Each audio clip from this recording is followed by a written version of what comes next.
You know, when you look at Raw tonight, when you look at everything that Raw did tonight, what did it do? What did Raw do? Y'all sit back and relax. We're going to be here a while. Because when you look at everything, and I'm not taking anything away from the six-man tag match, from the triple threat matchup. I'm not taking anything away from it, folks. Okay? Because I'm sure there's some of you out there that enjoyed the Bloodline, Roman Reigns and the Usos, and Paul Heyman coming over to Monday Night Raw tonight. I'm sure there's some of you that enjoyed it. But you know, wrestling fans, it's time for me to bring some light to you. If you haven't, if you didn't see it really on Monday Night Raw tonight when you watched it, it's time for me to bring some light to you. Okay, now nothing against that triple threat matchup as far as the quality of it, because they put on a really good contest for us. It told a good story, it did. The six-man tag team matchup, it told a good story to a point. Now, WWE likes to take their own rules, and toss them out the window like they mean nothing. A regular six-man tag team matchup, okay? A six-man tag team matchup where there's disqualifications, countouts, submissions, pinfall, all that kind of good stuff in place. When you have all of that, guys, and somebody comes in and causes chaos, goes through barricades, throws people up against the steel post, all that different types of stuff. Listen, that is automatic, should be automatic disqualification. Did it happen? No. Everything Bobby Lashley did tonight at that opening six-man tag team matchup did nothing. All it did was set up a spear. 1, 2, 3. Did it really make sense for Roman Reigns to win that opening match? No. They wanted to have a triple threat matchup? That's fine. They could have done all of that. All the triple threat matchup, the whole triple threat matchup, and not insulted our intelligence, not done all that cluster at the very beginning. Cause of disqualification.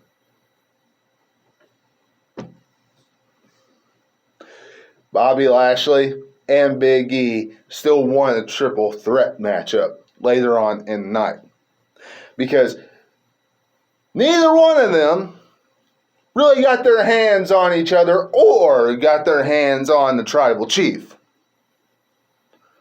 Why does WWE always have to throw their own rule books out the window and think that us as fans just either don't care, have forgotten? It's like we're dumb. They treat us like we're dumb when it comes to that. Made no sense tonight. Absolutely no sense. Then you come to the very end of the show.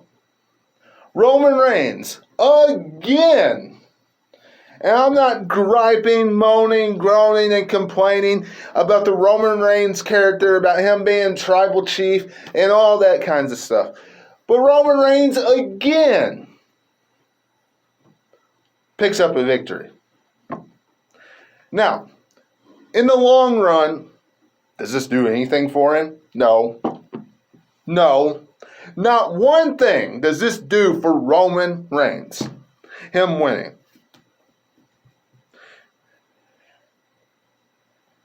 It would have done more and been more effective if Big E was victorious in that triple threat match.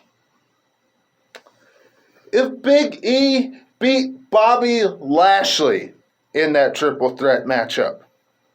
You know, they haven't named a WWE title defense yet for Big E at Extreme Rules. So if they keep that title off the pay-per-view Sunday, I'd be okay with it. I'd be okay with Big E not defending the title at Extreme Rules. Or if he does, having him just come out and do an open challenge. But it would have been more effective for him to win the triple threat matchup. Roman Reigns could have not taken the pinfall. Roman Reigns is at that status where that type of loss would not hurt him. Not a bit. And he still would have been protected. He could have been on the outside. His finishing move could have been one of the final deciding factors. The spear. Something. Roman Reigns winning twice tonight does absolutely nothing. It made 0 sense in the opening contest of Monday Night Raw. What else doesn't make much sense to about Monday Night Raw, especially tonight? Even though WWE put on when you look at it on paper, okay, you have that 6-man tag match, you have the triple threat matchup, you have Orton versus Styles. You have, Alexa's Playground to build to their women's championship matchup.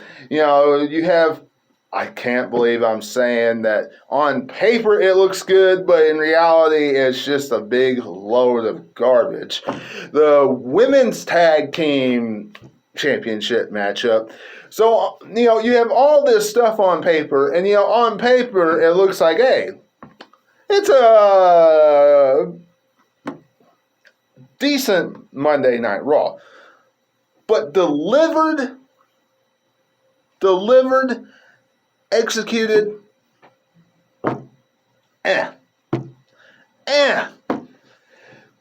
Randy Orton versus AJ Styles. How many times have we seen that? How many times are we going to have to listen to the Raw announcer say, "Oh my, this is a WrestleMania main event. This is a WrestleMania caliber main event. We saw this at WrestleMania." How many times we got to listen to that? How many times we got to listen to,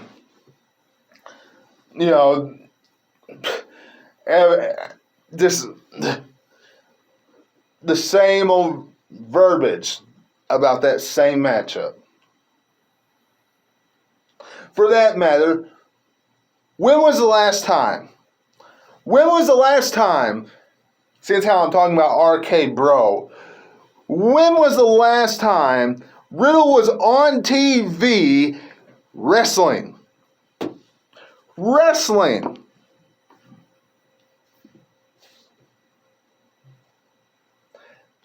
When? What? The time that he jobbed out to Omos? Was that one of the last times? Ooh, that's great. RK Bro should be doing some great tag team work. Forget about this singles competition. See him in tag team wrestling. You have them as the tag team champions right now. You just put a tag team gauntlet matchup. Well, you split them up. You did all this different types of stuff with tag teams. You're trying to make tag team wrestling, I'm putting in quotes, cool again. Well, guess what? You're not going to do that by having your Raw Tag Team Champions in singles matches. Yeah, ain't going to happen. Now, speaking of tag team wrestling in WWE, they had Mansoor and Ali, or Mustafa Ali, or however they want to call his name these days, take on Angel Garza and Humberto Carrillo. Nice to see Angel Garza is still employed by WWE. Hadn't seen him on TV in forever. Forever, wrestling fans. We have not seen him in a long time. And let me tell you guys, in WWE, they really need to, since I'm talking about RK Bro and tag team wrestling, they really need to actually build up a tag team to take the titles off of RK Bro when it's time. Now, I would love to see Mansoor and Mustafa Ali do that, but I don't think that's going to happen. Not with how they've been booked. But I can tell you this, Angel Garza and Humberto Carrillo, if they get a nice little push and they continue on a path of winning, I'd be for them taking the titles off of RK Bro when the time comes. Crown Jewel, maybe. Maybe that's the place that they do it. Since how they're not doing anything with them actually competing in tag team action. I would be all for that, wrestling fans. But y'all let me know what you're thinking about it in the comments below about Rated RK, RK Bro taking on Humberto Carrillo and Angel Garza in the future if they get a push, or RK Bro taking on Mustafa Ali and Mansoor in the future. Let me know what you're thinking. Because let's just be honest here. It's going to be a heel tag team. WWE's not going to book a babyface tag team taking on babyface tag team, take titles off of RK Bro. They're not. I mean, they're just not going to do that. So we'll have to see what happens. Alexa's Playground had Charlotte and Alexa Bliss there, and the biggest thing that came out of that was, we want Charlie.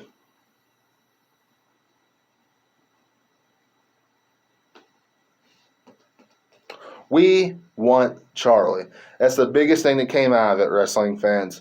And let me tell you, if that right there does not tell you that WWE is going to keep Lily and Charlie and this gimmick on Alexa Bliss, I don't know what does. I tend to like this gimmick that Alexa Bliss has. I know that I don't see Alexa Bliss I don't see her losing on Sunday. I don't. Alexa Bliss, new Raw Women's Champion. There's a difference in who Charlotte has beaten in the past and taking on Alexa Bliss on Sunday. who Charlotte beat in the past, Mrs. Hamburglar and Rhea Ripley, to become the Raw Women's Champion, to retain the Raw Women's Championship, so on and so forth. There's a difference. And the difference is that they just got done putting the tag team titles on Rhea Ripley and Nikki Ash in what I think is another attempt to try to get Nikki Ash over. Another attempt. Because, let's just face it, Nikki Ash is still coming out to crickets. Crickets.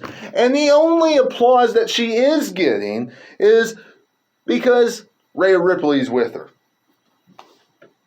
I am 100. There's nobody that's going to make me think otherwise when it comes to that.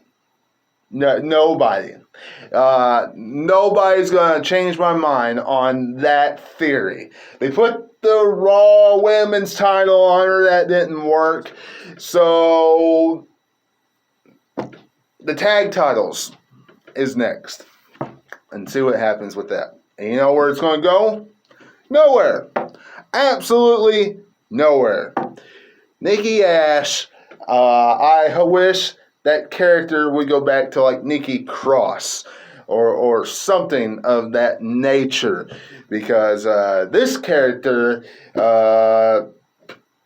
is just, it makes me want to flip off the television, let me tell you.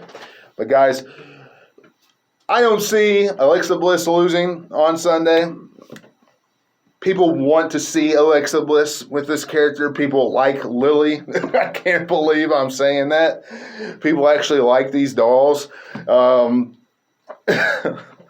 can't believe I'm saying that. But with that said, she's not going anywhere, and I think she'll win on Sunday.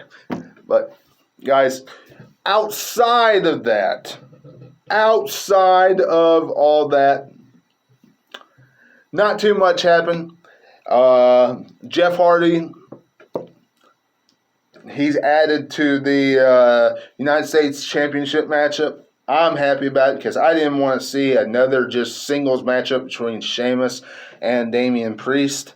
And guess what, wrestling fans? They didn't have Damian Priest lose to Jeff Hardy for him to get in the United States Championship matchup. Jeff Hardy beat Sheamus. What do you think about that? What do you know?